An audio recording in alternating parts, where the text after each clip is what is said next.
High court recruitment 2026 యొక్క details చూద్దాం. మనకి నోటిఫికేషను 20 రోజు రిలీజ్ అయింది. దీంట్లో ఉన్నటువంటి పోస్టులు section officer, senior system officer కానీ, computer operator, assistant librarian grade 2, UD stenographer, assistant examiner, typist, copyist, data entry officer, stenographer, office subordinate and director. ఇది వీటన్నిటి పోస్టులకు గాను రిక్రూట్మెంట్ ఏపీ హైకోర్టు నుంచి రిలీజ్ అయింది. ఇది డైరెక్ట్ రిక్రూట్మెంట్. ఓకే, మనకు online application date వచ్చేసరికి మనకు 30 రోజు ఉంది. 30 నుండి స్టార్ట్ అవుతుంది. ఈ 30 నుండి నెక్స్ట్ మార్చ్ 30 నుంచి ఏప్రిల్ 19 వరకు ఉంటుంది. నెక్స్ట్ మనకు ఆ రోజు నైట్ 12 వరకు ఛాన్స్ ఉందన్నమాట.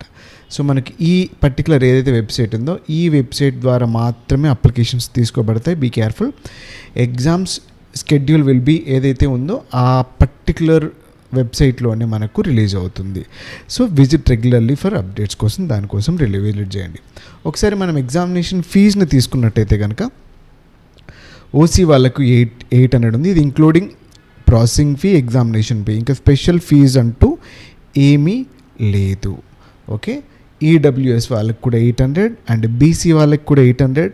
సో ముగ్గురికి కూడాను 800 and followed by SC, ST, PW వాళ్ళకి 400 ఈచ్ ఉంది. ఓకే, ఒకసారి ఏమేమి పోస్టులు ఉన్నాయో చూద్దాం. మనకి నెంబర్ ఆఫ్ పోస్టులు, వేకెన్సీస్ వచ్చరికి దిస్ వన్ సెక్షన్ ఆఫీసర్ వచ్చరికి I'll change the colour.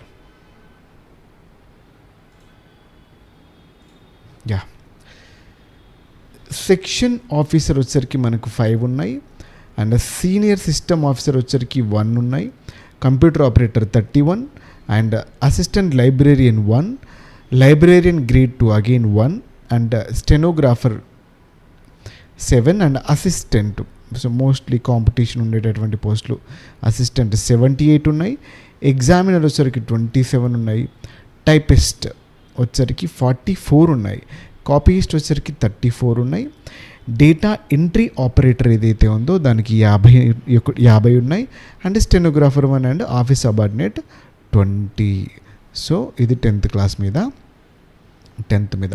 So mostly 78 and 27 105 పోస్టులు ఇక్కడనే ఉన్నాయి. 105 పోస్టులు. ఓకే, ఒకసారి ఇదంతా మనం సెగ్రిగేట్ చేయబడింది బీసీలో అండ్ ఎస్సీ. మనకు ఆల్రెడీ రీసెంట్గానే మనకు సబ్ గ్రూప్స్ వచ్చినాయి కదా, ఆ గ్రూప్స్ ప్రకారం అనమాట. ఎస్టీ, సో ఎస్టీకి సంబంధించినటువంటి పోస్టులు 33% పోస్టులు అనేది would be filled as per GO number 77 for whom women reservation. ఉమెన్కి 33.33% రిజర్వేషన్ అనేది తీసుకుంటున్నారు. ఓకే, ఒక్కొక్కటి మనం క్వాలిఫికేషన్ అనేది డీటెయిల్డ్గా చూద్దాం. సెక్షన్ ఆఫీసర్ ఏదైతే ఉందో దీనికి డిగ్రీ లాలో ఉండాలి. అలాగే 3 to 5 years సో ఎక్స్పీరియన్స్ అనేది ఉండాలి. Recognised UGC approval. Preference candidates with computer skills వాళ్ళకి ప్రిఫరెన్స్ అనేది ఇస్తారనమాట. నెక్స్ట్ సీనియర్ సిస్టమ్ ఆఫీసర్కి వచ్చేసరికి మనకి బీటెక్ ఉండాలి లేదా ఎంఎస్సీ కంప్యూటర్ సైన్స్ ఉండాలి.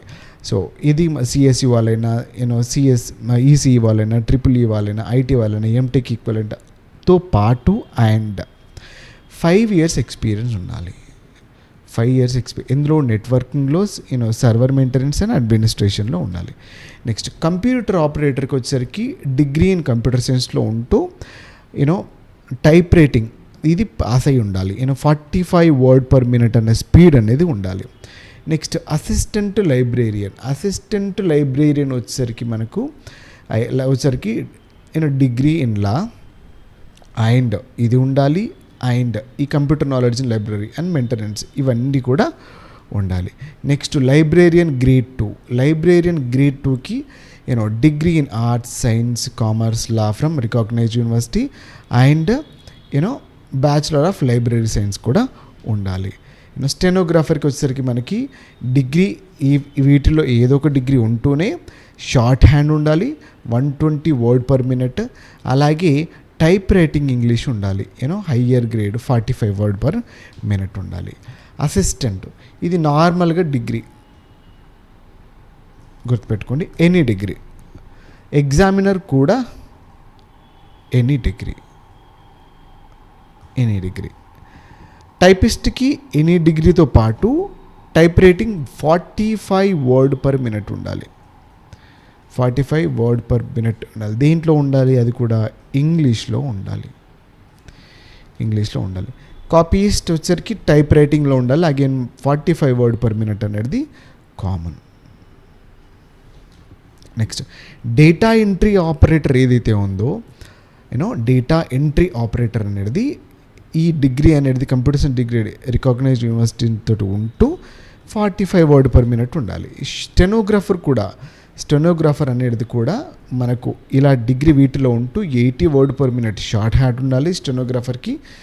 టైప్ రైటింగ్ కూడా 45 వర్డ్ పర్ మినిట్ ఉండాలి. సో ఆఫీస్ సబార్డినేట్ వచ్చేసరికి must pass 7th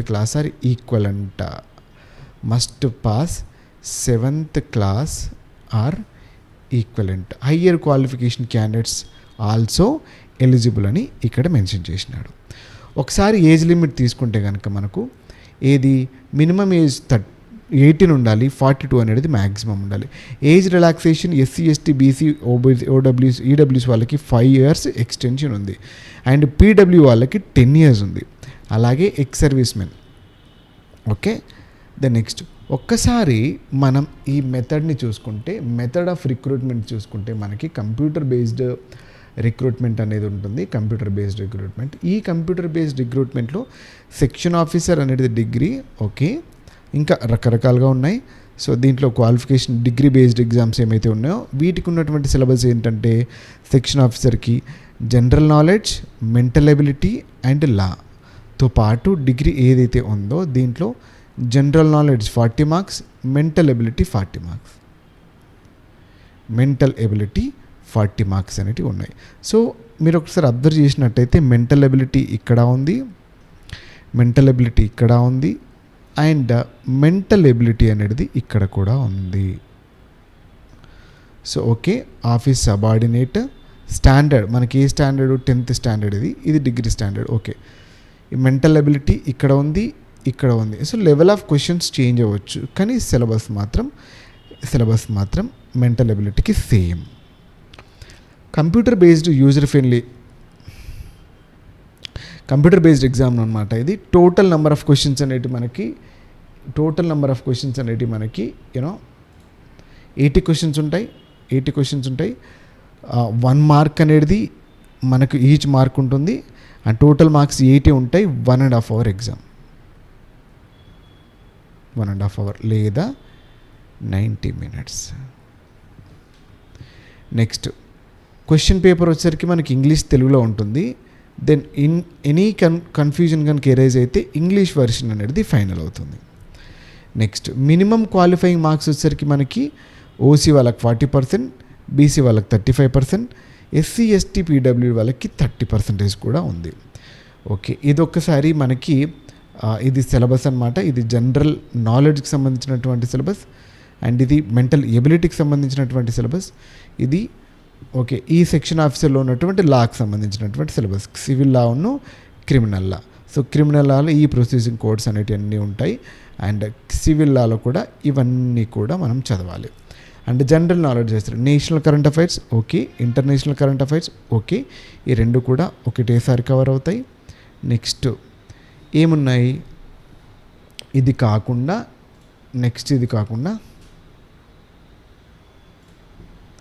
Indian history ఉంది, ఎస్, ఇండియన్ జాగ్రఫీ ఉంది, art and culture of India ఉంది, and Indian polity and governance ఉంది, Indian economy and basics of macroeconomics. Mostly మనకు two NCERTs books ఉన్నాయి కదా, అవి చదువుకుంటే enough. Science in everyday life ఇది mostly science in everyday life మనకు SNT cover అవ్వచ్చు, and at the same time నార్మల్గా జనరల్ సైన్స్ కూడా కవర్ అవ్వచ్చు. నెక్స్ట్ మెంటల్ ఎబిలిటీ 9 topics ఉన్నాయి, జస్ట్ 9 topics. ఓకే, దీంట్లో మీరు కొంచెమంతా ఇబ్బందిగా ఫీల్ అయ్యే area seating arrangement and puzzles. And next okay, syllogism ఈజీగానే ఉంటుంది కానీ కొంచెం కన్ఫ్యూజింగ్గా ఉంటుంది. Coding, decoding okay, and series verbal number and relationships okay, relationships కూడా మనం ఈజీగానే అరేంజ్ చేయొచ్చు. Logical operations and similarities, dissimilarities, verbal numerical analogy. So almost అంతా కూడా చాలా ఈజీగానే ఉంటుంది మనకు ఈ 9 టాపిక్స్ సంబంధించినటువంటి. మీరు డిగ్రీ అయితే వాటికైతే 40 మార్క్స్ కేటాయించినారు, దీనికి 40 మార్క్స్ అయితే దీనికి కేటాయించినారనమాట. సో అటు ఇటుగా ఉంది, సిలబస్ మాత్రం సేమ్.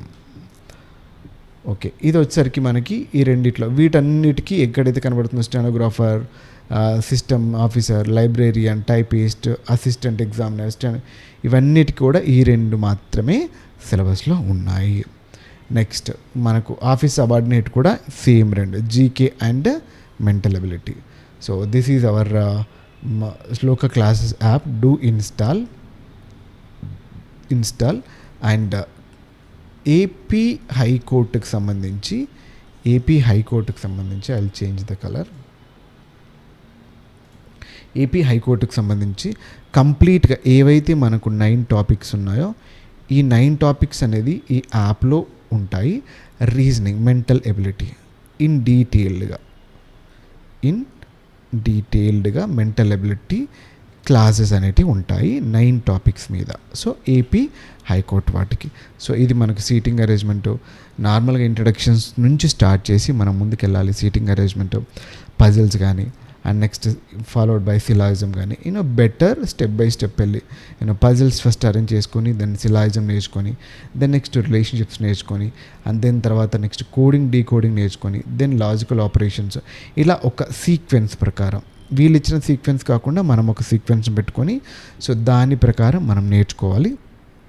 మనం బాగా ట్రై చేస్తే 40కి అవుట్ ఆఫ్ 40 మార్క్స్ తీసుకొని రావచ్చు. కానీ ప్రాక్టీస్ బాగుండాలి అండ్ కాన్సెప్ట్స్ కూడా మనకు బాగా అర్థం చేసుకోవాలి స్టార్టింగ్లోనే. సో నెంబర్ ఆఫ్ క్వశ్చన్స్ మనం ప్రాక్టీస్ చేసినాం అనేది ఇంపార్టెంట్ కాదు. ఇంపార్టెంట్ ఏంటి అని అంటే ఫస్ట్ కాన్సెప్ట్ని బాగా నేర్చుకొని, సో మనకి ఎలా ఇచ్చినా అని కూడా షార్ట్ స్పాన్ ఆఫ్ టైంలో 1.5 అవర్ ఉంటుంది, మనకు 90 మినిట్ ఉంటుంది. సో ఒక్కొక్క మినిట్ అనుకున్నాను కూడా మనకు 40 క్వశ్చన్స్ని మనం 45 మినిట్స్లో చేయాలి. సో 45 మినిట్స్లో చేయాలి. ఒక్కో మినిట్ వస్తుంది ఓకే, కానీ కాకపోతే మనకు అది ప్రాపర్గా అరేంజ్ అవ్వకపోతే మనకు అంతకన్నా చాలా ఎక్కువ టైం పడుతుంది. సో ఈ కోర్స్ కోసం మీరు శ్లోక క్లాసెస్ యాప్ని ఇన్స్టాల్ చేసుకోండి. Thank you very much.